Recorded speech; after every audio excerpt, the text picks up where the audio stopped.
मैं आज आपको बताऊंगी पूरी काउंसलिंग का प्रोसीजर स्टेप बाय स्टेप कि हमें कैसे सारी चीज़ें राउंड 1 में राउंड 2 में कैसे पार्टिसिपेट करना है और क्या क्या चीज़ें जो आपको ध्यान में रखनी है। सबसे पहले हमें क्या करना है, हमें mcc.nic.in की वेबसाइट पे जाके रजिस्ट्रेशन करना है। वो सबसे ज़्यादा ज़रूरी चीज़ है। और रजिस्ट्रेशन के बाद हमें पेमेंट करनी है। तो पेमेंट में क्या होता है कि एक आपकी नॉन रिफंडेबल फ़ीस है। तो वो जो नॉन रिफंडेबल फ़ीस है आपकी, दैट इज़ अराउंड 1000। वो आपको रिफ़ंड नहीं की जाएगी, लेकिन एक और रिफ़ंडेबल फ़ीस है जो आपको पे करनी है डिपेंडिंग अपॉन कि आप कौन से कॉलेजेस पिक कर रहे हो। अगर आप जैसे गवर्नमेंट कॉलेजेस ले रहे हो तो उसके लिए वो जो रिफ़ंडेबल फ़ीस है दैट इज़ अ सिक्योरिटी फ़ी। तो ये जो सिक्योरिटी फ़ी है ये अराउंड 10,000 की होती है। और डीम्ड यूनिवर्सिटी के लिए, जो प्राइवेट मेडिकल कॉलेजेस हैं, उसके लिए ये फ़ीस थोड़ी ज़्यादा होती है, क्योंकि वैसे भी प्राइवेट कॉलेजेस की फ़ीस भी ज़्यादा है, तो ये थोड़ी ज़्यादा होगी उसके लिए। अब आपने क्या किया, आपने चॉइस, आपको चूज़ करना है कौन से कॉलेज जाने हैं, आपने चॉइसेस फिल कर दी और आपने चॉइसेस को लॉक कर दिया।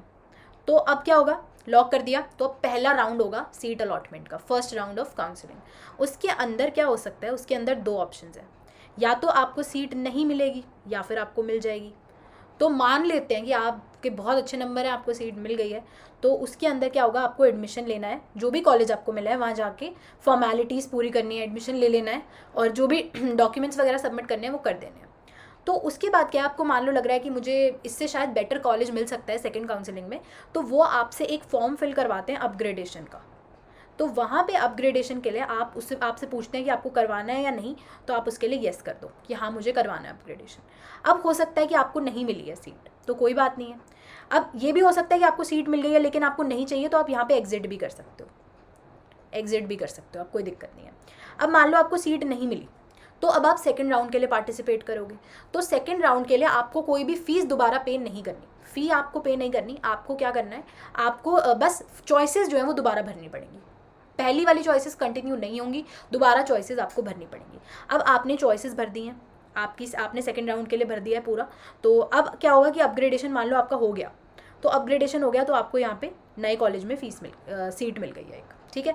सीट मिल गई तो क्या करना है, अभी अपग्रेडेशन आपका हो गया तो आप इस वाले कॉलेज से एक लेटर लेके जाओगे, रिलीविंग लेटर। कोई भी फीस आपको दोबारा नहीं पे करनी, यही लेटर आप लेके जाओगे और दूसरे कॉलेज में जाके अपना एडमिशन करा लोगे, ठीक है। अब यहाँ पे आपको मान लो सीट सेकंड काउंसलिंग में, अब यहाँ पे भी दो केसेस हो सकते हैं। आपने जब दोबारा सेकंड राउंड में भरी थी तो हो सकता है आपको नहीं मिली हो या फिर आपको मिल गई हो। अगर आपको मिल गई है तो अब यहाँ पे क्या कर सकते हो, अगर आपको मिल गई है यहाँ तो आप ये कर सकते हो कि आपने येस आप एडमिशन ले लो, या फिर आप ये भी कर सकते हो कि आप एग्जिट कर दो। लेकिन एक बात आपको ध्यान रखनी पड़ेगी कि कभी कभी ऐसा होता है कि जैसे अगर आपको सेकंड राउंड में मिल गई एक सीट, पर आपको लग रहा है कि यार मेरी स्टेट में ना कट ऑफ थोड़ा और कम जाएगा और मुझे स्टेट में ही मिल जाएगी शायद, तो आप यहाँ पे एग्जिट करना, नहीं तो मत करना, क्योंकि कुछ पता नहीं होता कि स्टेट में जाएगी या नहीं। तो ये बहुत सारे बच्चों को कन्फ्यूजन रहता है। और अगर आप एडमिशन ले लेते हो सेकंड राउंड में, अगर आपने सेकंड राउंड में एक बार एडमिशन ले लिया तो आप वो सीट नहीं छोड़ पाओगे, चाहे आपको स्टेट में कॉलेज मिल रहा हो तब भी नहीं छोड़ पाओगे। तो ये वाला जो डिसीजन है ना सेकंड राउंड वाला, ये बहुत ध्यान से लेना कि मुझे स्टेट में मिलेगा या नहीं मिलेगा। और ये भी चीज़ सोच समझ के लेना कि मुझे एडमिशन लेना है, चाहे हो सकता है आप ऑल इंडिया से ले लो, फिर आपको लगेगा कि स्टेट में तो मिल जाता मेरे को। ये चीज़ मत करना, बहुत ध्यान से। अगर एग्जिट करना हो तो एग्जिट कर देना, नहीं तो एडमिशन ले लेना और प्रोसेस यहाँ पे खत्म हो गई। इसके बाद कोई प्रोसेस नहीं होती, खत्म। ये होता है ऑल इंडिया। अब मान लो यहाँ पे कुछ सीट्स बच गई, यहाँ पे कुछ सीट्स बच गई, तो ये सारी की सारी कहाँ जाएंगी, स्टेट कोटा में।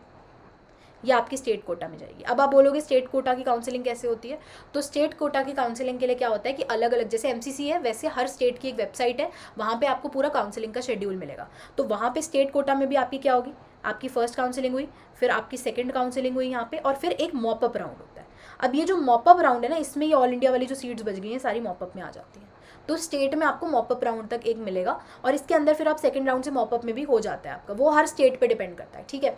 अब यहाँ पे ना एक चीज़ है जो आपको समझनी पड़ेगी कि जो काउंसलिंग होती है डीम्ड के लिए और सेंट्रल यूनिवर्सिटीज़ के लिए, सेंट्रल यूनिवर्सिटी के लिए, तो उसके अंदर क्या होता है कि सेकेंड राउंड के बाद ना एक और राउंड होता है। इनफैक्ट दो राउंड होते हैं, सेकेंड राउंड के बाद एक और राउंड होता है। अब मान लो आपको सेकेंड राउंड में मिल गया एडमिशन, ठीक है, और सेकेंड राउंड में हो सकता है आपको नहीं मिला। तो अब क्या होता है कि जिनको नहीं मिला एडमिशन उनके लिए राउंड होता है मॉपअप राउंड होता है। अब जो जिनको सेकंड काउंसलिंग में मिल चुका है ना कॉलेज, सेंट्रल में भी, वो भी मॉपअप में नहीं पार्टिसिपेट कर सकते। अगर आपको नहीं मिला है सेकेंड राउंड में भी, तो आप सेंट्रल यूनिवर्सिटी या डीम्ड यूनिवर्सिटी की मॉपअप में पार्टिसिपेट कर सकते हो, तभी आप कर पाओगे। तो ये आप मॉपअप में यहाँ पे पार्टिसिपेट कर सकते हो। उसके बाद भी अगर सीट्स बच जाती है, मान लो इसके बाद भी सीट्स बच गई, तो एक और राउंड होता है vacant stray vacancies round, stray vacancies round एक होता है। अगर आपको मॉपअप में भी नहीं मिलता तो एक, अगर और सीट बच जाती है, मान लो 1-2 सीट बच गई है, तो स्ट्रे वैकेंसी राउंड हो जाता है। और सिमिलरली मॉपअप पे अगर आपको मिल गया कॉलेज, तो फिर आप स्ट्रे वैकेंसी राउंड के लिए भी अप्लाई नहीं कर सकते। ये होता है सेंट्रल यूनिवर्सिटी और डीम्ड में एक एक्स्ट्रा स्टेप, क्योंकि इसमें फिर यहीं से आपको मिल रहा है ना, एमसीसी के थ्रू ही पूरी काउंसलिंग हो रही है। लेकिन अगर आपको और किसी कॉलेज के लिए जो नॉन सेंट्रल यूनिवर्सिटी है, उसके लिए जो सीट बचेंगी वो फिर स्टेट कोटा से ही मिलेगी।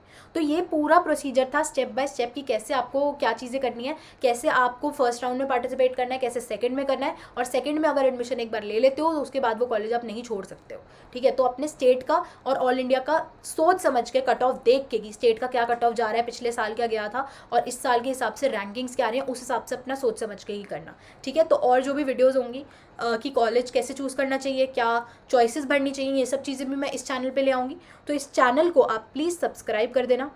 और मेरा टेलीग्राम चैनल है इशिता फॉर यू, वहाँ पे आप लोग जो भी अपडेट है वो सब मैं पोस्ट कर दूँगी। और अगर कोई बच्चा वापस से, जिसको लग रहा है कि मेरा इस बार नहीं रिजल्ट अच्छा आया या मैं नहीं इतना अच्छा कर पाया हूँ, तो हमें हार नहीं माननी है यहाँ पे। ठीक है, हार बिल्कुल नहीं माननी है। हम लोग पूरी मेहनत करेंगे, पूरे साल जी जान से मेहनत करेंगे, और अगले साल ये जो है ना कि हमें कन्फ्यूजन भी है कि हमें मिलेगा या नहीं, ये भी कन्फ्यूजन नहीं रहेगा।